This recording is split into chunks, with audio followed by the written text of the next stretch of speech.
Hello there, I'm Sean Grizzly. Welcome to volume 14 of the C++ tutorial.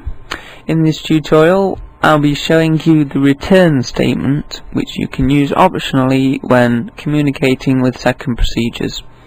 Okay, to use the return statement, like so, you return a value from the first procedure back from the second procedure back into the third. This is an optional approach to our previous tutorial. You can use whichever one you prefer.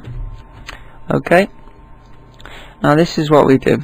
We need to, because we're returning an integer, z is an integer, so we're returning an integer, then we need to change the type specifier of the procedure to an integer.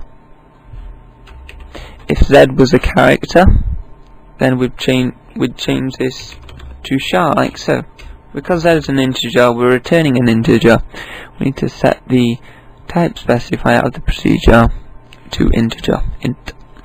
Okay, easy way to remember this is that we're passing a value back into our main procedure. Let's make that a little clearer. So that's another word for return. Of course, we need our semicolon. This is the value you're passing back, and all you need to remember is your brackets around the z. So that's how to return a value back. Remember, your type specifiers must match up. This is just a copy of that, like so. Look, it's exactly the same. Just add your semicolon at the end when defining the procedure. This doesn't change because type specifier is declared here. It's only called here. And the only thing we change now is this piece here, multiply.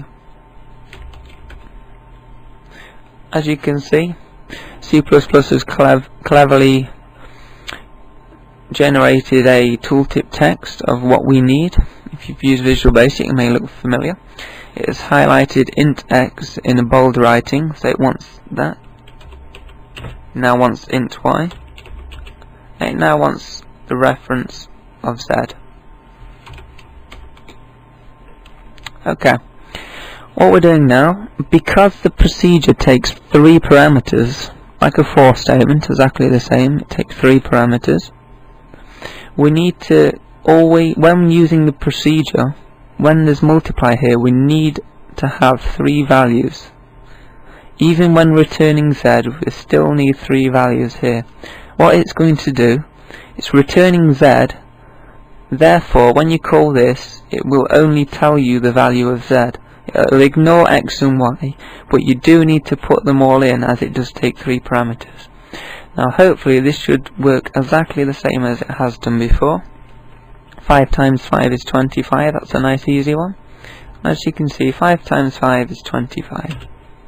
That has been my quick tutorial on passing back values using the return statement from second procedures. I'm Sean Grizzly. Goodbye.